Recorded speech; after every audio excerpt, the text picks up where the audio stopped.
بران رحمت میں آپ سبھی کو خوش آمدید۔ آج کی کہانی کا عنوان ہے سچ کی طاقت۔ آج سے 100 سال پہلے کی بات ہے۔ عراق کے قصبے میں ایک بچہ اپنی والدہ کے ساتھ رہتا تھا۔ اس کی والدہ بہت نیک خاتون تھی۔ انہوں نے اپنے بیٹے کو ابتدائی تعلیم ایک مدرسے سے دلوائی اور پھر اعلیٰ تعلیم کے لیے بغداد بھیجنے کا فیصلہ کیا، اور پھر اپنے بیٹے کو انہوں نے ایک قافلے کے ساتھ بغداد روانہ کر دیا۔ چلتے وقت انہوں نے اپنے بیٹے کو نصیحت کی کہ بیٹا کچھ بھی ہو جائے ہر حال میں سچ بولنا۔ بیٹے نے ماں کی نصیحت پر عمل کرنے کا وعدہ کیا۔ قافلہ بھی راستے میں ہی تھا کہ ایک جگہ ڈاکوؤں نے حملہ کر دیا اور قافلے والوں کا مال لوٹنا شروع کر دیا۔ اتنے میں کچھ ڈاکو اس بچے کے پاس آئے اور اس سے پوچھنے لگے کہ تمہارے پاس کیا ہے؟ اس نے جواب دیا، میرے پاس 40 دینار ہیں۔ ڈاکو حیران ہوئے کہ اتنے چھوٹے سے بچے کے پاس 40 دینار کیسے ہو سکتے ہیں۔ وہ اس بچے کو پکڑ کر اپنے سردار کے پاس لے گئے۔ سردار نے اس بچے سے پوچھا، کہاں ہے وہ 40 دینار؟ بچے نے جواب دیا کہ وہ 40 دینار میرے کرتے کے اندر سلے ہوئے ہیں۔ سردار نے بچے کا کرتا اتروا کر اسے ادھیڑا اور دیکھا تو واقعی وہاں سچ میں 40 دینار تھے۔ سردار بہت حیران ہوا اور کہنے لگا کہ اگر تم نہ بتاتے تو ہمیں نہ پتہ چلتا کہ تمہارے پاس اتنے دینار ہیں۔ بچے نے جواب دیا کہ میں نے اپنی والدہ سے وعدہ کیا تھا کہ میں ہر حال میں سچ بولوں گا۔ سردار نے جب یہ بات سنی تو کہنے لگا کہ مجھ سے تو یہ چھوٹا سا بچہ زیادہ اچھا ہے جو اپنی والدہ سے کیا ہوا وعدہ پورا کر رہا ہے، اور میں اپنے خدا سے منہ موڑ کر گناہوں کے کاموں میں پھنسا ہوا ہوں۔ سردار نے اسی وقت حکم دیا کہ جتنا لوٹا ہوا مال ہے سارا کا سارا واپس کر دو۔ جب ساتھیوں نے دیکھا کہ سردار نے توبہ کر لی ہے تو تمام ساتھی بھی تائب ہو گئے۔ اس کہانی سے ہمیں یہ سبق ملتا ہے، ہر حال میں سچ بولنا چاہیے، کیونکہ اللہ ہمیشہ سچ بولنے والوں کا ساتھ دیتا ہے۔ ماشاءاللہ، بہت سبق آموز کہانی تھی۔ اللہ سے دعا ہے کہ اللہ ہمیں اپنے رب کو، جو ہمارا خالق حقیقی ہے، اس کو ایسا ہی پہچاننے اور ماننے کی توفیق دے جیسا اس کا حق ہے۔ بے شک اللہ ہمارے سارے گناہوں کو معاف کر سکتا ہے، ہماری خطاؤں کو معاف کر سکتا ہے، بس شرط یہ ہے کہ ہم اس کے آگے اپنی پیشانی کو خم کر دیں۔ ناظرین، آپ دیکھ رہے ہیں باران رحمت، اور یہ سیگمنٹ ہے علماء کرام کے ساتھ۔ ہمارے ساتھ ہر دل عزیز 2 علماء کرام، ایسی شخصیات بیٹھیں کہ جن سے آپ علم حاصل کرتے ہیں۔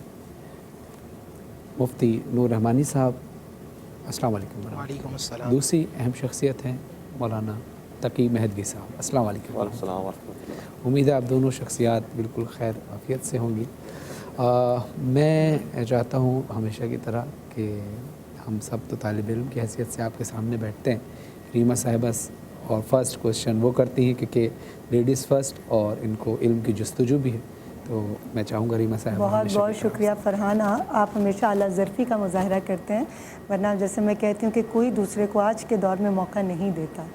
یہ آپ کی تربیت ہے اور آپ کا بڑا پن ہے کہ آپ نے مجھے یہ سعادت دی۔ میں سب سے پہلے مفتی صاحب آپ سے یہ پوچھنا چاہوں گی، آج کا ہمارا ٹاپک ہے بدشگونی اور وہم۔ اس حوالے سے مجھے بتائیے گا، کیا بدشگونی ہمارے ایمان کو کمزور کرتی؟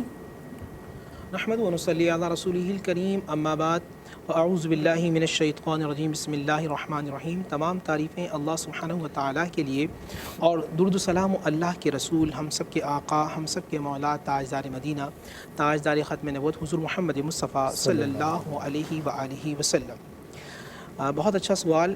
نبی پاک صلی اللہ علیہ وآلہ وسلم کا فرمان عالی شان ہے۔ اللہ کے نبی صلی اللہ علیہ وآلہ وسلم شاہ فرماتے ہیں، لا عدوى ولا حامہ ولا طیر، صدق اللہ العظیم، کما قال علیہ الصلوۃ والسلام۔ اللہ کے نبی فرماتے ہیں کہ یہ جو بدشگونی ہوتی ہے یہ کوئی چیز نہیں ہوتی۔ دوسری حدیث کے اندر الطیر الشرک، حدیث میں آتا ہے کہ جو یہ بدشگونی لینا، یہ برا فعل لینا، یہ شرک کی ایک شاخ ہے جس سے بندہ شیطان کے قریب ہو جاتا ہے۔ اسلام کے اندر بدشگونی کو منع کیا گیا ہے اور نیک شگون کو کہا گیا ہے۔ نیک شگون کیسا؟ نبی پاک صلی اللہ علیہ وآلہ وسلم، مثال دیں صلح حدیبیہ کے اندر اللہ کے نبی صلی اللہ علیہ وآلہ وسلم موجود ہیں، وہاں سے سہیل آتے ہیں، آقا فرماتے ہیں من کون ہے؟ فرمایا سہیل، فرمایا تھا ہاذا سہل، یہ مسئلہ حل ہو گیا، یہ مسئلہ آسان ہو گیا، یعنی کہ سہیل سے آپ نے معاملہ لیا سہل، آسانی کا، اور آپ نے فرمایا یہ معاملہ سہل ہو گیا۔ حضور علیہ السلام کہیں جا رہے ہوتے تھے، پوچھتے تھے کون؟ فرمایا یہ سعد ہیں، تو آپ فرماتے یہ خود خوش بختی کی علامت ہے۔ تو اس سے معلوم چلا حدیث سے کہ آپ انسانی ذہن کے اندر کچھ چیزیں خرافات ہوتی ہیں، تصورات ہوتی ہیں، اگر یہ چیزیں اچھائی کی طرف ہوں، اللہ سبحانہ و تعالیٰ کی طرف ہو، تو ہر چیز اللہ کی جو قریب لے جائے وہ بندے کو کامل کر دیتی ہے، اکمل کر دیتی ہے، عارف کر دیتی ہے، اور وہ چیز جو آپ کو اللہ سے دور کر دے، شیطان کی طرف لے جائے، وہ آپ کو شیطان کے قریب کر دیتی ہے، آپ کو گناہ میں مبتلا کر دیتی ہے۔ تو یہاں ذہن میں رکھیے گا انسان کا یہ عقیدہ ہے، فَإِذَا عَزَمْتَ فَتَوَكَّلْ عَلَى اللَّهِ إِنَّ اللَّهَ يُحِبُّ الْمُتَوَكِّلِينَ، بس آپ ارادہ کیجئے اور اللہ پہ چھوڑ دیں، اور اللہ تعالیٰ یقین کرنے والوں سے محبت کرتا ہے۔ بندے کا جتنا کامل یقین ہوتا ہے وہ اللہ سبحانہ و تعالیٰ سے اتنا ہی قریب ہوتا ہے۔ اور ہم دیکھتے ہیں قرآن مجید فرقان حمید کے اندر کہ حضرت موسیٰ علیہ السلام کی جو امت تھی، فرعونی کا خاص یہ انداز تھا، فرعونی یہ کہتے تھے کہ جو برا کام ہوتا تھا، اے موسیٰ یہ تمہاری وجہ سے ہوا ہے اور یہ تمہاری قوم کی وجہ سے ہوا ہے، اور جو اچھائی کا معاملہ ہوتا تھا وہ اپنے اوپر لے لیا کرتے تھے۔ آج بھی اسی طرح کا معاملہ ہوتا ہے، اگر بہو سے کوئی غلطی ہو جائے تو یہ جو عورت آئی ہے نا، اس کی وجہ سے جو ہے وہ رزق کے اندر تنگی آ گئی ہے، پریشانیاں آ گئی ہیں، خامیاں آ گئی ہیں، ورنہ ہمارا گھر تو بڑا جو ہے پھول برساتا تھا، جنت کا ایک نمونہ ہوتا ہے۔ یہ وہ سوچیں جو انسان، آپ نمازیں پڑھیں، آپ روزے رکھیں، آپ رات دن تلاوت کریں، اور کسی کے لیے بدگمانی کریں، بدشگونی کریں، یہ آپ کو اللہ کی رحمت سے دور کر دے گی۔ جزاک اللہ۔ اور انہی آیات سے آج ہماری ٹرانسمیشن کا آغاز ہوا تھا جو آپ نے منشن کی۔ جی فرحان مولانا تشریف فرما ہے، میں یہ بات کرنا چاہتا ہوں، اکثر لوگوں کے ذہن میں یہ سوال ہوتا بھی ہے، ہم چاہتے ہیں کلیئر ہو، پتھروں کے حوالے سے، جیسے ہم انگوٹھی میں پتھر پہنتے ہیں، کیا یہ انسانی زندگی پر اثر انداز ہوتے ہیں یا نہیں؟ اعوذ باللہ من الشیطان الرجیم، بسم اللہ الرحمن الرحیم۔ بہت خوبصورت ابتدا فرمائی مفتی صاحب نے، اور میری طرف انہوں نے اشارہ کیا بہو کی جب مثال دے رہے تھے۔ خیر ان کی محبت ہے، ہمیشہ میری طرف اشارہ کرتے ہیں، اور اسی طریقے سے پروردگار ان کی دوستی اور محبت کو سلامت رکھیں۔ تو بالکل صحیح فرمایا کہ نیک شگونی اور پازیٹیوٹی کا پروردگار عالم نے حکم دیا ہے، رسول اللہ نے حکم دیا ہے، ائمہ علیہم السلام نے حکم فرمایا ہے، لیکن نیگیٹیوٹی کو منع فرمایا ہے۔ اور ضروری نہیں ہے کہ اگر ہم نیگیٹیوٹی کو منع کریں تو اس کا مطلب یہ ہے کہ اگر ہم نے اس سے روک دیا تو ہر چیز اب ہماری زندگی میں مثبت ہوگی اور ہر چیز اچھی ہوگی۔ مثال کے طور پر ہمیں یہ حکم دیا ہے کہ اپنے بیٹوں کا اور اپنے بچوں کا اچھا نام رکھو، تو اچھا نام اگر ہم نے رکھا ہے، علی، حسن، حسین نام رکھا ہے، تو ضروری نہیں ہے کہ وہ ویسے ہی بنیں، انشاءاللہ بنیں گے، امید ہے کہ بنیں گے، لیکن ہمیں سکھایا گیا ہے کہ پازیٹیوٹی اپنی زندگی میں لے کر آؤ، مثبت سوچ اپنی زندگی میں لے کر آؤ۔ اسی طریقے سے پتھروں کا بھی معاملہ ہے کہ ہمیں کہا گیا کہ عقیق کی انگوٹھی پہننے سے ایمان میں تازگی آ جاتی ہے اور ایمان پختہ ہوتا ہے، لیکن اس کا یہ مطلب نہیں کہ اب اگر ہم نے عقیق کی انگوٹھی پہن لی ہے تو ہم 100% پکے مومن ہو گئے، اب ہمیں اپنے کام کو چھوڑ دینا ہے، عمل کو چھوڑ دینا ہے، بلکہ اپنی محنت اور اپنی کوشش جاری رکھنی ہے۔ اسی طریقے سے فیروزہ کے بارے میں کہا گیا کہ اس سے روشنی آتی ہے دلوں کے اندر، اور فیروزہ کے فضائل بیان کیے گئے ہیں۔ عقیق کا ذکر ہو گیا، در نجف کا بہت زیادہ تذکر آیا ہے روایات کے اندر۔ تو یہ بہت سارے پتھر ہیں، لیکن اس کا یہ مطلب نہیں ہے کہ اب اگر یہ پہن لیا تو جبر کا قانون پروردگار کی طرف سے آ جائے گا، کہ جس طریقے سے حضرت سلیمان علیہ السلام کے بارے میں مشہور ہے کہ ان کے پاس انگوٹھی تھی کہ جس سے وہ سارے کام کیا کرتے تھے، تو وہ تو معجزہ ہے، لیکن ہمارے پاس وہ انگوٹھی نہیں، انگشتر سلیمانی کی اگر وہ ہم نے پہن لی تو اس کے بعد ہم نیک بندے بن گئے اور اس کے بعد کوئی غلطی ہو ہی نہیں سکتی۔ نہیں، کہا گیا کہ اس طرح سے تم مثبت چیزوں کو اپنے لیے جمع کرو، البتہ یہ مثبت کبھی کبھار شگون بھی ان پہ ڈیپینڈڈ نہ ہو آپ۔ جی لیکن یہ مثبت شگون بھی کبھی کبھار خرافات کا سبب بھی بن سکتے ہیں، اس لیے اس سے بھی روکا گیا ہے۔ نبی اکرم حضرت محمد مصطفیٰ صلی اللہ علیہ وسلم کی زندگی میں ایک بہترین مثال ملی ہمیں، اور شاید اگر اس موقع پر نبی اکرم نے نہیں روکا ہوتا تو قوم کہاں سے کہاں چلی جاتی۔ نبی اکرم کے جو فرزند تھے جناب ابراہیم، جو جناب ماریہ قبطیہ کے بیٹے ہوتے تھے، ان کا جب انتقال ہوا تو جس دن جنازہ اٹھا اس دن پروردگار کی طرف سے بارش نازل ہوئی، تو لوگوں نے کہا کہ چونکہ رسول اللہ کے بیٹے کا اس دنیا سے رخصت ہوا ہے، وصال ہوا ہے، اس لیے آسمان گریہ کر رہا ہے اور آسمان رو رہا ہے۔ تو نبی اکرم تک جب یہ سوچ پہنچی تو نبی اکرم نے فرمایا کہ یہ اس سلسلے میں اور اس وجہ سے نہیں ہو رہا، بلکہ پروردگار کی مشیت ہے، کبھی وہ بارش برساتا ہے اور کبھی وہ خشک سالی دیتا ہے. تو اگر تم نے اس بات کو اس سے جوڑ دیا تو پھر ہر کوئی اب کوئی مرے گا اور اس دن بارش ہوگی تو کہیں گے یہ ولی خدا تھا اس لیے اس کے یہاں موت کی وجہ سے بارش ہو گئی ہے. تو اس وقت نبی اکرم نے اس سوچ کو توڑنے کی کوشش کی, ورنہ یہ بہت اچھا موقع تھا. فرماتے کہ ہاں واقعی ایک رسول خدا کی بیٹی کا وصال ہوا ہے تو بہت اچھا موقع ہے کہ اس وقت بارش ہو جائے. تو کبھی کبھار چونکہ خرافات کی طرف لے کر جاتا ہے اس لیے اسے بھی روکا گیا ہے. ہاں اگر پازیٹیوٹی کو اپنے زندگی کے اندر رکھ رہے ہیں اور مثبت چیزوں کو جمع کر رہے ہیں, جس طریقے سے قبلہ نے مثال بھی دی, اگر کسی کا نام سعد ہے یا اسی طریقے سے کسی کا نام کریم ہے تو اس سے اسی انداز سے رفتار کیا جائے کہ بھئی تمہارا نام ہی اتنا خوبصورت ہے تو تم سے کرم کی توقع ہمیں ہے. لیکن نام کے کہتے ہیں نا اثرات بھی ہوتے ہیں. جی جی جی, لیکن اثرات کا پھر ہم دوبارہ سے وہ بات کریں گے کہ جبر نہیں آ جاتا اس قانون کے اندر. ہاں کہ لازمی نہیں ہے. جی لازمی نہیں ہے کہ اگر ہم یہ کہہ دیں کہ اگر فلاں کا نام فلاں ہے تو اب 100% ویسا ہی ہوگا. ورنہ آپ دیکھیں دو مثالیں ہمیں تاریخ کے اندر نظر آتی ہے. ایک جناب ہارون علیہ السلام کی جو مثال نظر آتی ہے, ان کے ساتھ موسیٰ علیہ السلام ہمیں تاریخ کے اندر نظر آتے ہیں, اور دوسرے جو تاریخ میں جناب ہارون نظر آتے ہیں اس میں امام موسیٰ کاظم علیہ السلام کا کردار نظر آتا ہے. تو ضروری نہیں ہے کہ ہر ہارون ایک جیسا ہو, اسی طریقے سے ضروری نہیں ہے کہ ہر علی نام رکھنے والا ایک جیسا ہو, ہر حسن نام رکھنے والا ایک جیسا ہو. مختلف قسم کے اس کے اندر کردار ممکن ہے کہ پائے جائیں, لیکن ہمیں کوشش یہ کرنی چاہیے کہ نیک شگونی کی طرف ہم جائیں. جتنا نیک شگون ہم پیدا کر سکیں پیدا کرنے کی کوشش کرنی چاہیے. حضرت عیسیٰ علیہ السلام کا واقعہ ہمیں یاد آ رہا ہے کہ جب وہ ایک مقام سے گزر رہے تھے اور ایک کتے کو بہت بھیانک حالت میں دیکھا, ان کے حواریوں نے بھی اور حضرت عیسیٰ علیہ السلام نے بھی, تو ہر ایک نے جملہ کسنا شروع کیا کہ کتنا یہ بدصورت ہے کتا, اور کتنا متعفن ہے یہ کتا, اور کیسی اس کے اندر سے بو آ رہی ہے, ناک بن کر کے جانے کا دل چاہ رہا ہے. اور یہ ساری باتیں اب ہو رہی تھی حواریوں کے درمیان, لیکن حضرت عیسیٰ علیہ السلام نے اس میں سے بھی ایک مثبت نقطہ تلاش کیا. کیا تم یہ نہیں دیکھتے کہ اس کتے کے دانت کتنے حسین ہیں, یہ نہیں دیکھتے اس کے دانت کتنے سفید ہیں. تو اگر کوئی کہیں پر نیگیٹی نظر بھی آ رہی ہے تب بھی ہمیں کوشش یہ کرنی چاہیے کہ اس میں سے بھی کوئی پازیٹیو پوائنٹ اگر نکال سکتے ہیں نکالنے کی کوشش. ماشاءاللہ بہت خوبصورت. بلکہ میں پوچھنا چاہوں گی علامہ صاحب, آپ ہی نے یہ پتھروں کی بات کی ہے کہ کچھ لوگ کہتے ہیں کہ نیلم کا پتھر ایسا بھاری ہوتا ہے اگر کوئی پہن لے تو اگر اس کے ستارے کے ساتھ وہ پتھر نہیں ملتا تو وہ کسی حادثے کا شکار ہو جاتا ہے یا کوئی بہت بڑی مصیبت میں مبتلا ہو جاتا ہے. اس میں کتنی صداقت ہے؟ اس میں بھی ہم وہی بات عرض کریں گے کہ کبھی کبھار لوگ اس میں جبر کا قانون لے کر آ جاتے ہیں کہ اگر آپ نے یہ کر لیا تو یقیناً یہ ہوگا. ایسا کچھ بھی نہیں ہے. پروردگار کے قبضہ قدرت میں پوری کائنات موجود ہے. اگر دنیا جہاں اس شخص کو دھکا دینا چاہیں اور پروردگار روکنا چاہے تو پروردگار روک دیتا ہے. دنیا جہاں کے افراد حضرت موسیٰ کی ولادت کو روکنا چاہیں اور 70,000 بچے بھی قتل ہو جائیں تو حضرت موسیٰ علیہ السلام کی ولادت ہو کر رہے گی. تو پروردگار کے سامنے کسی کا کوئی اختیار نہیں چل سکتا. مفتی صاحب, میں آپ سے پوچھنا چاہوں گی کہ نبی اکرم صلی اللہ علیہ وسلم کے دور میں بھی وہم اور بدشگونی کے بارے میں ایسی باتیں کی جاتی تھیں؟ بسم اللہ الرحمن الرحیم. جی بالکل کی جاتی تھی. اس طرح میرے بھائی نے بھی مثال دی کہ جب نبی علیہ السلام کے صاحبزادے کا انتقال ہوتا تو جو ہے نا آندھی بھی بہت تیز آئی تھی, تو لوگوں نے کہا تھا کہ دیکھو آج یہ ہو گیا. وہاں نبی علیہ السلام نے روکا. خانہ کعبہ کے اندر جو ہے وہ تیر لگے ہوتے تھے اور وہ اس تیر سے کفار مکہ جو ہے وہ فال لیا کرتے تھے. یا پھر پرندوں کا معاملہ ہوتا تھا, پرندوں سے بہت معذرت کے ساتھ کتنا عجیب معاملہ ہے کہ اللہ کے نبی صلی اللہ علیہ وآلہ وسلم نے اس امت کو اس چیز سے روکا ہے. اور آج جب یہاں کچھ میچ وغیرہ ہوتے ہیں تو ٹی وی پہ دکھایا جا رہا ہوتا ہے کہ اس سے وہ فال لے رہے ہوتے ہیں. یاد رکھیے گا نبی علیہ السلام نے منع فرمایا کس چیز کا؟ فال وغیرہ لینے سے. اچھا. اور جو نجومیوں کے پاس جاتے ہیں, شاید میں خیال سے میرے برادر کے پاس بھی جیتے گی کون سی ہارے گی. ہاں شاید یہ حدیث ہوگی, کیونکہ اللہ کے نبی نے فرمایا کہ جو جا کے عراف کے پاس جاتا ہے, ایسا ہے نا حدیث میں آگے, یعنی کہ دونوں کے نزدیک یہ حدیث متفق ہو گئی.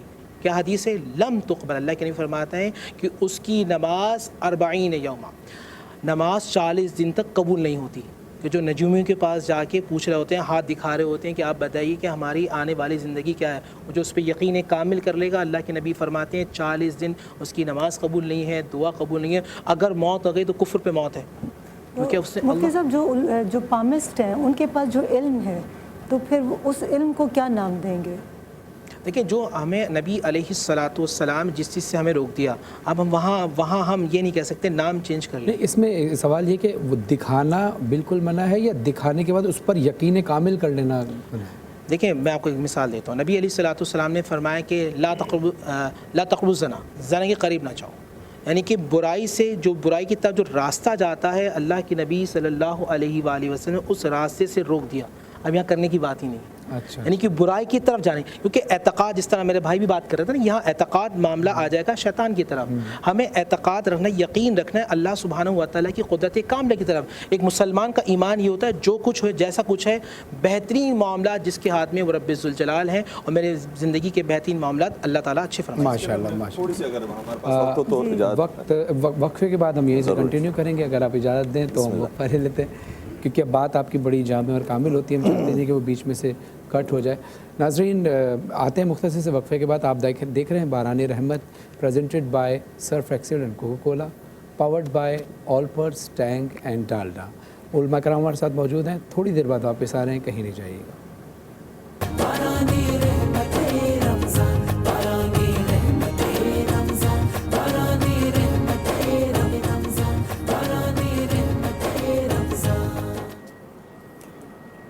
بران رحمت میں آپ سبھی کو ایک بار پھر سے خوش آمدید. ہمیشہ اچھی باتیں کی جاتی ہیں, اور اچھی باتوں میں یہ بھی ایک اچھی بات ہے کہ آپ کیسے اپنے آپ کو جراثیم سے بچا سکتے ہیں. ڈیٹول سوپ کے ذریعے آپ جراثیم کا خاتمہ کر سکتے ہیں. تھوڑا سا صابن اور 20 منٹ تک آپ نے 20 سیکنڈ تک آپ نے اپنے ہاتھوں کو اچھی طرح سے صاف کرنا ہے تاکہ تمام جراثیم آپ کی پہنچ سے دور ہو جائیں. اور اس کے ساتھ ساتھ جیسے کہ آپ سب لوگوں کو معلوم ہے کہ ہمارے سرفیسز پہ بہت دیر تک جرم جو ہیں وہ رہتے ہیں, ان سے اپنا بچاؤ کرنے کے لیے آپ ڈس انفیکٹنٹ اسپرے جو ہے ڈیٹول کا, اس کو استعمال کیجیے. اس سے نہ صرف آپ کے گھر کی مختلف چیزیں جراثیم سے صاف رہیں گی, بلکہ آپ کے بچے اور آپ خود بھی ایک صحت مند طریقے سے اپنے آپ کو رکھ سکتے ہیں. ماشاء اللہ, یہ تو اچھا ہوا کہ آپ نے بتا دیا کہ 20 سیکنڈ میں دھونے ہیں, ورنہ 20 منٹ میں تو میرے خیال سے ہاتھ ہی صاف ہو جاتے ہیں.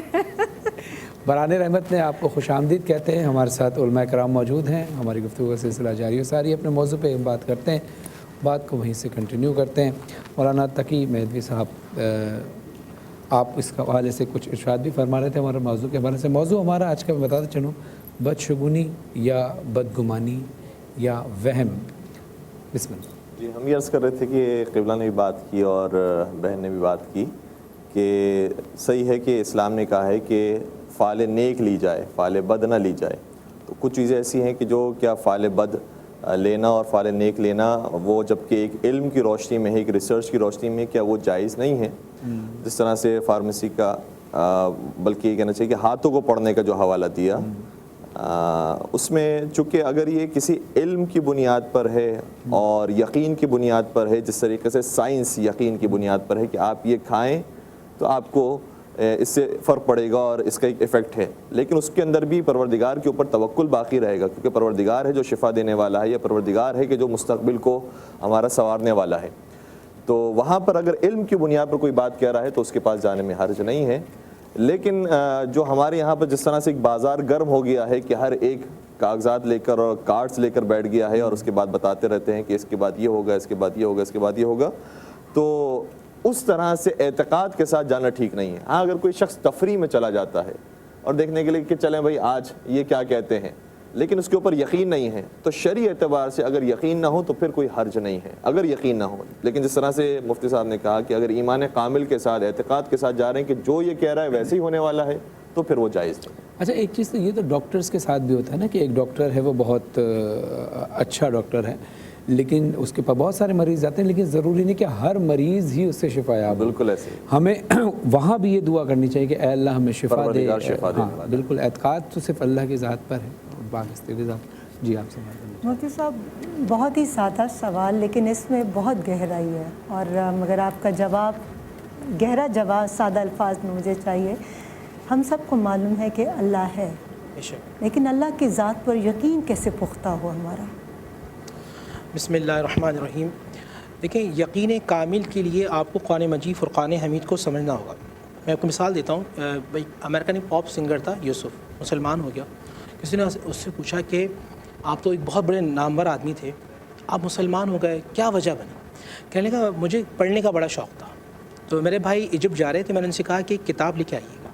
وہ کتاب لے کے آئے تو میں نے ان سے پوچھا کوئی نئی کتاب لاتے, تم لائے بھی تو 14.5 سال پرانی کتاب، کوئی نئی کتاب لاتے.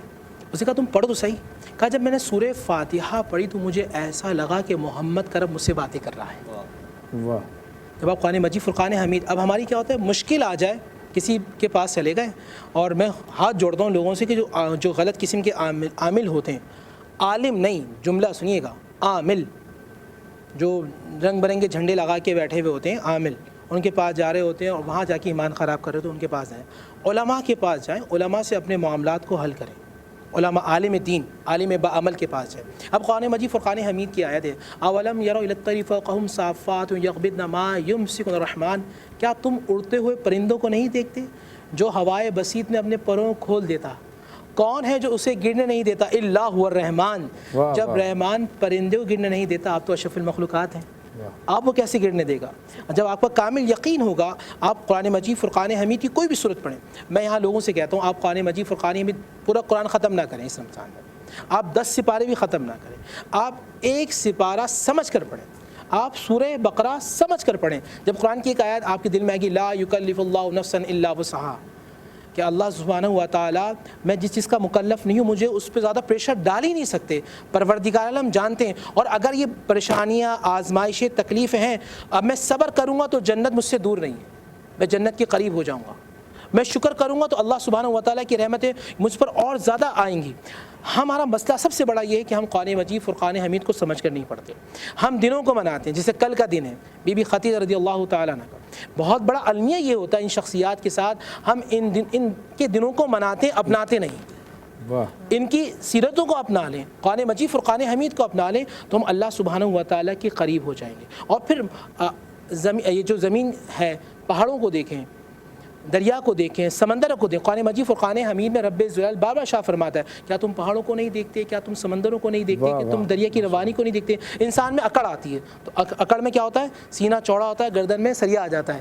قرآن میں اللہ شاہ فرماتے ہیں، کیا تم ہمارے پہاڑوں کو نہیں دیکھتے؟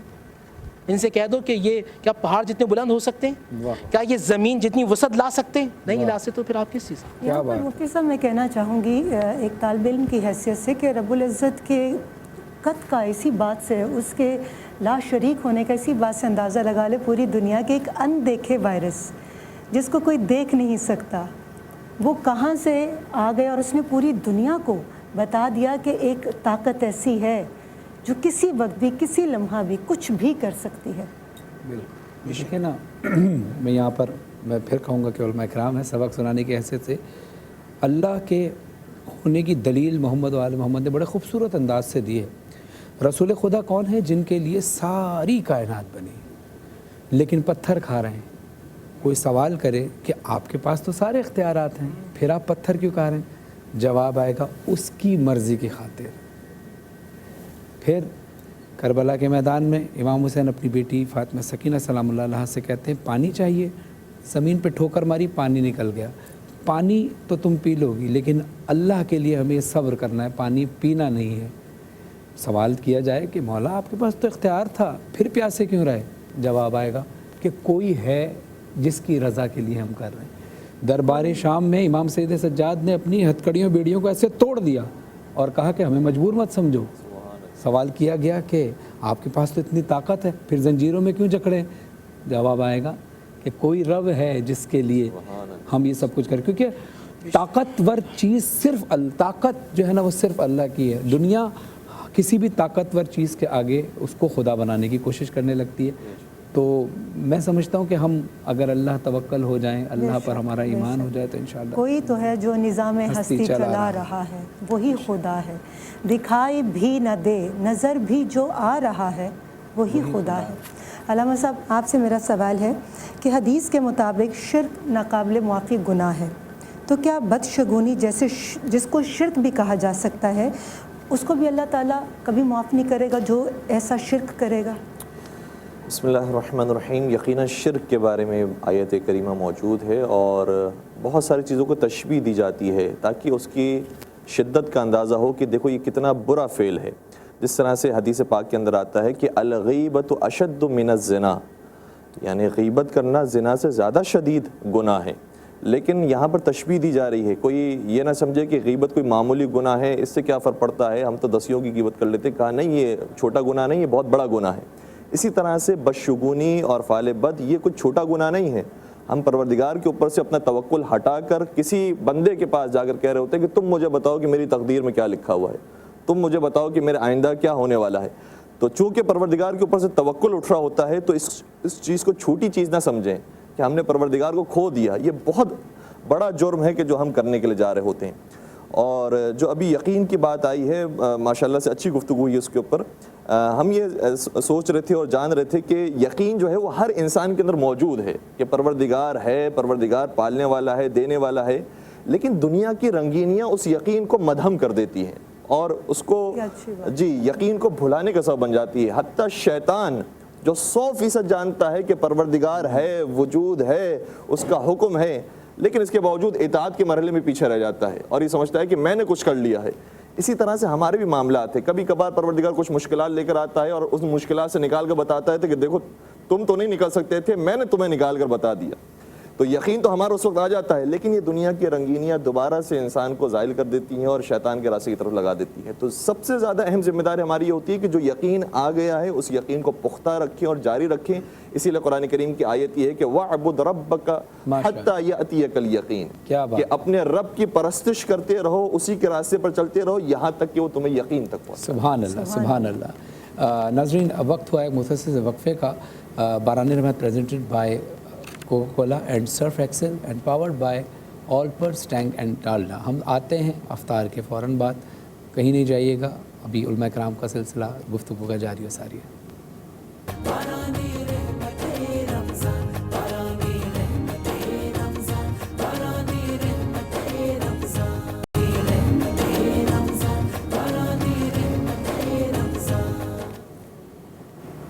باران رحمت میں آپ سبھی کو خوش آمدید. اور یہ ٹرانسمیشن آپ تک پہنچانے کے لیے ہمارے ساتھ تعاون کیا ہے سرف ایکسل اور کوکا کولا نے. اس کے علاوہ ہمارے دوسرے سپانسرز ہیں ڈالڈا, ٹینک اینڈ آلپرس.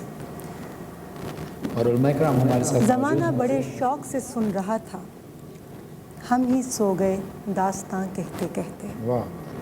معین اختر صاحب, ان کے انتقال کو آج 10 سال بیت گئے, لیکن ہمارے دلوں میں اپنے کام, اپنے کردار کی وجہ سے وہ آج بھی زندہ ہیں اور ہمیشہ زندہ رہیں گے. آمین.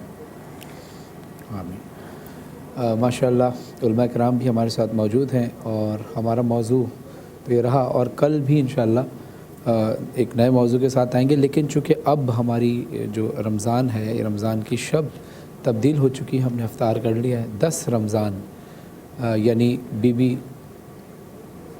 ام المومنین بی بی خدیجۃ الکبریٰ سلام اللہ علیہا, زوجہ رسول خدا صلی اللہ علیہ وسلم کی رحلت کی شب لگ گئی ہے. کل تفصیلی اس پہ گفتگو ہوگی. میں چاہوں گا دونوں صاحبان, تقی مہدوی صاحب بھی اور مفتی نور رحمانی صاحب بھی, ان کے حیات طیبہ پہ تھوڑی سی روشنی ڈالیے. کل تفصیل سے ہم بی بی خدیجۃ الکبریٰ سلام اللہ علیہا کی ذات پر گفتگو کریں گے. کل گفتگو کریں گے اور آج تھوڑا سا ابتدائیہ اور دیباچہ انشاءاللہ بیان کرنے کی کوشش کرتے ہیں. بسم اللہ الرحمن الرحیم. سب سے پہلے تو تمام عالم اسلام کو ان کی مادر گرامی حضرت ام المومنین حضرت خدیجہ طاہرہ سلام علیہا کی وفات پر تعزیت پیش کرتے ہیں کہ ماں ہم سے جدا ہو رہی ہیں. حضرت ام المومنین حضرت خدیجہ طاہرہ سلام علیہا کے بارے میں زیادہ آیات اور زیادہ روایات اور زیادہ واقعات ہم تک نہیں پہنچ سکے. اس کی وجوہات میں سے ایک وجہ یہ ہے کہ اس زمانے میں اور کوئی دوسرا مسلمان نہیں ہوا تھا. صرف تنہا حضرت خدیجہ طاہرہ سلام علیہا تھیں کہ جو پیغمبر اکرم کے پیچھے نماز پڑھ رہی تھیں. اور تقریباً یہ متفق علیہ بات ہے کہ سب سے پہلی مومنہ خاتون حضرت خدیجہ طاہرہ سلام علیہا ہیں جو سب سے پہلے ایمان لے کر آئے. دیکھیں ہمارے یہاں پر بھی سب سے پہلے کو ترجیح دی جاتی ہے. جو ٹاپ کرتا ہے, جو بیسٹ ہوتا ہے, اس کو یاد رکھا جاتا ہے. جو سیکنڈ پر ہے, تھرڈ پر ہے, اس کو اتنا زیادہ پروموٹ نہیں کیا جاتا اور یاد نہیں رکھا جاتا. تو یہ بدقسمتی کی بات ہے کہ جو سب سے پہلی خاتون کے جو ایمان لے کر آئی ہے, اگر وہ ہمارے درمیان فراموش کر دی گئی ہیں تو یہ مسلمان کو سوچنا چاہیے کہ میں کس ماں کو منہ دکھاؤں گا قیامت کے میدان میں. تو حضرت ام المومنین کے بارے میں ایک آیت, اور وہ آیت بھی ان کے روایات کے ذیل میں موجود نہیں ہے, لیکن عمومی طور پر, اور یہ شاید پروردگار عالم کو پسند آیا کہ جس کا ذکر تاریخ نہیں کرے گی, روایات نہیں کرے گی, اس کا ہم ذکر قرآن کریم میں کریں گے. ارشاد ہوتا ہے بسم اللہ الرحمن الرحیم السابقون السابقون اولئک المقربون. جو سبقت اختیار کرنے والے ہیں، جو پہل کرنے والے ہیں، ان کا کیا کہنا، وہ تو ہر معاملے میں سبقت اختیار کرنے والے ہیں، اور جنت میں بھی وہ صادقین میں ہوں گے اور سابقین میں ہوں گے اور پہل کرنے والوں میں سے ہوں گے۔ اولئک المقربون، وہی مقرب افراد ہیں۔ اسی لیے نبی اکرم حضرت محمد مصطفیٰ صلی اللہ علیہ وسلم یہاں فرماتے ہیں کہ 4 خواتین ایسی ہیں کہ جن کا جنت انتظار کر رہی ہے۔ ہم سب انتظار میں ہیں کہ ہم جنت میں پہنچ جائیں اور کسی طریقے سے پروردگار عالم ہمیں جنت تک پہنچا دے۔ ہمارا انتظار جنت کے لیے، جنت کا انتظار ان 4 خواتین کے لیے ہے، یہ جنت میں آ جائیں۔ ان میں سے حضرت آسیہ سلام علیہا جن کا ذکر قرآن کریم میں آیا ہے، حضرت مریم سلام علیہا جن کا ذکر قرآن کریم میں آیا ہے۔ اس کے علاوہ 2 خواتین جن کا تعلق نبی اکرم سے ہوتا ہے، ایک حضرت خدیجہ طاہرہ سلام علیہا، وہ ایسی خاتون ہے کہ جنت ان کا انتظار کر رہی ہے اور جنت کی وہ سردار خواتین میں شامل ہیں، اور اسی طریقے سے حضرت فاطمہ زہرا سلام علیہا بنت رسول اکرم صلی اللہ علیہ وسلم وہ جنت کی خواتین میں شامل ہیں، بلکہ جنت کی سردار ہیں۔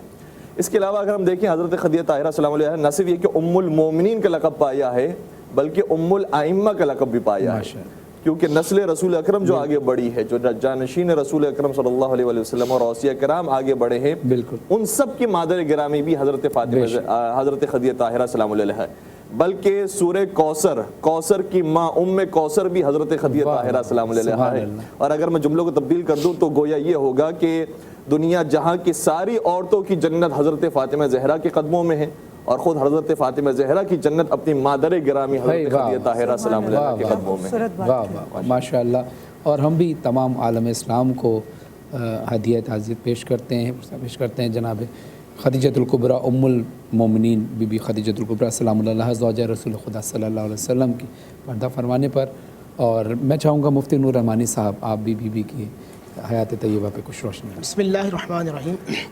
آج ہم ان کا تذکرہ کر رہے ہیں جن کا تذکرنا خود میرے رسول کو بڑا پسند ہے، سبحان اللہ، جو اسلام کی پہلی مومنہ ہے، جو اسلام کی پہلی محسنہ ہے، واہ، جو سب کی ماں ہے، جو اور قرآن مجید فرقان حمید اترا نہیں ہے، مگر سلام ہو بی بی آپ پر کہ آپ مزاج قرآن کو سمجھتی ہیں۔ ماشاء اللہ، آپ طیبہ بھی ہیں، طاہرہ بھی ہیں، عفیفہ بھی ہیں، شاکرہ بھی ہیں، ذاکرہ بھی ہیں، عابدہ بھی ہیں، صابرہ بھی ہیں، صائمہ بھی ہیں۔ واہ واہ، قرآن مجید فرقان حمید نے جو اللہ نے اپنے نیک بندوں کی نشانیاں بیان کی ہیں، وہ سب کی سب بدرجۂ عدم بی بی خدیجہ رضی اللہ تعالی عنہا میں موجود ہیں۔ پوری کائنات کے لوگ نبی علیہ السلام کے دربار میں حاضر ہوتے ہیں اور ان کو رسول کی بارگاہ میں سکون ملتا ہے، اور میرے نبی علیہ السلام کو بیوی کے پاس آ کے سکون ملتا ہے۔ سبحان اللہ، سبحان اللہ۔ یہ وہ عظیم ہستی ہیں کہ جب یہ نبی علیہ السلام کے دربار میں حاضر ہیں، رحمت للعالمین، فرشتوں نبیوں کے سردار ہیں، ادھر سے فرشتوں کے سردار آتے ہیں جبرائیل امین اور کہتے ہیں اے اللہ کے نبی صلی اللہ علیہ وآلہ وسلم اللہ کا سلام بی بی تک پہنچا دیں۔ یہ اللہ سبحانہ و تعالیٰ نے خاص فضل عطا فرمایا ہے۔ اور یاد رکھیے گا یہ ملکۃ العرب ہے، اور یہ کیسی پاک باز عورت ہیں، یہ کیسی عفیفہ ہیں کہ اس زمانے کے اندر جہاں پاکیزگی کا سمجھ نہیں ہے، اگر اس جاہل معاشرے میں کسی سے پوچھا جائے تم میں کوئی پاک باز ہے، تم میں کوئی امانت دار ہے، تم میں کوئی عفیفہ ہے، تم میں کوئی طیبہ ہے، تم میں کوئی طاہرہ ہے، تو کہیں گے ہاں ہم میں خدیجہ ہے۔ سبحان اللہ۔ ان سے پوچھا جائے تم میں کوئی صادق ہے، تم میں کوئی امین ہے، تم میں کوئی ایمانت دار ہے، وہ کہیں گے ہاں ہم میں محمد رسول اللہ ہے۔ اور یہاں آپ سمجھیں گے تقی بھائی، میرے نبی کا نام ہے مصطفیٰ، میرے نبی کا نام ہے مجتبیٰ۔ مصطفیٰ وہ جو چنا ہوا ہو، مجتبیٰ وہ جو چنا ہوا ہے، مرتضیٰ وہ جو چنا ہوا ہے۔ اس پوری کائنات میں 25 سال کی رفاقت کے لیے میرے رب نے بی بی خدیجہ کو رسول کے لیے چنا ہے۔ سبحان اللہ۔ 25 سال کی رفاقت، اکیلی، کوئی دوسری زوجہ نبی اسلام کی عقد میں نہیں ہے، یہ وہ واحد خاتون ہے جو 25 سال نبی علیہ السلام، اور کیسی آج عورت کے لیے رول ماڈل ہے۔ آج عورت کے لیے سب کچھ زیور ہوتا ہے، جھگڑے اس پہ ہوتے ہیں، کمانے پر ہوتے ہیں۔ میں قربان جاؤں، نبی علیہ السلام گھاٹی سے گزر رہے ہیں اور گھر میں آئے تو خاموش ہیں۔ بی بی چہرہ مصطفیٰ کو سمجھتی ہیں، بی بی مزاج مصطفیٰ کو سمجھتی ہیں، اور جو مزاج مصطفیٰ کو سمجھ جائے اللہ اس کو سمجھتا ہے۔ واہ واہ واہ، کیا بات ہے، کیا بات۔ نبی السلام کو چہرہ مبارک دیکھا، کہا محمد صلی اللہ علیہ وسلم پریشان کیوں ہیں؟ کہا میں راستے سے آ رہا تھا تو میں نے غریبوں کو دیکھا، افلاس والے لوگوں کو دیکھا، کھانے کو کچھ نہیں تھا، آج اگر میرے پاس مال ہوتا نا خدیجہ تو میں ان کو عطا کرتا.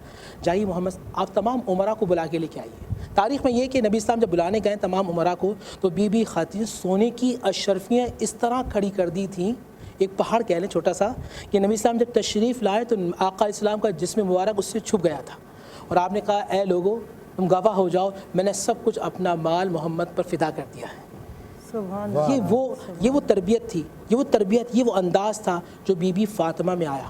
اور بی بی فاطمہ کی جو تربیت تھی وہ بی بی زینب میں آئی, امام حسن میں آئی, امام حسین میں آئی, اور آخری زمانے تک کا جو امام ہے اسی تربیت کا شاکار ہوگا. یاد رکھیے گا اوپر کا فیض نیچے تک آتا ہے. سورہ بقرہ ہم جانتے ہیں, سورہ بقرہ میں یہ یتیم بچے ہیں جن کے والد نیک تھے تو ان کا فیض بچوں کو ملا.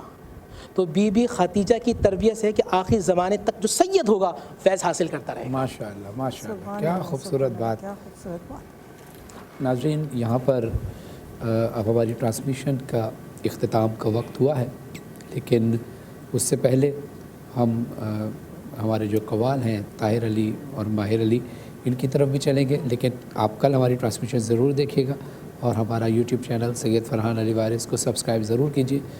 کچھ دن ہی رہ گئے, ایک نیا کلام امام حسن علیہ السلام کی شان میں ریلیز ہوگا, تو آپ ضرور سبسکرائب کیجیے, بیل آئیکن کو کلک بھی کیجیے, اور آج ٹی وی اور آج انٹرٹینمنٹ کے یوٹیوب چینل کو بھی, تاکہ یہ لائیو ٹرانسمیشن جو آپ دیکھ رہے ہیں, کوئی بات آپ کو اچھی لگتی ہے, کوئی کلام اچھا لگتا ہے, علماء کرام کی گفتگو اچھی لگتی ہے, ریما صاحبہ کی کوئی بات اچھی لگتی ہے, تو وہ آپ ویڈیو آج ٹی وی اور آج انٹرٹینمنٹ کے یوٹیوب چینل پر دیکھ سکتے ہیں. جی بہت بہت شکریہ علماء کرام کا, بہت بہت شکریہ کہ آپ نے اپنے علم کی روشنی سے ہم سب کے دلوں کو منور کیا.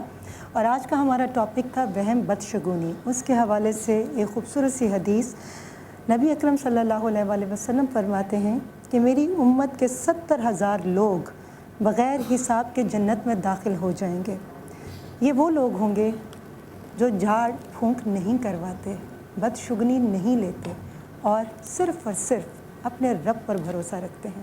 ہم آپ سے اجازت چاہیں گے, کل انشاءاللہ بفضل زندگی آپ سے پھر ملاقات ہوگی. اپنا بہت خیال رکھیے گا. اللہ حافظ.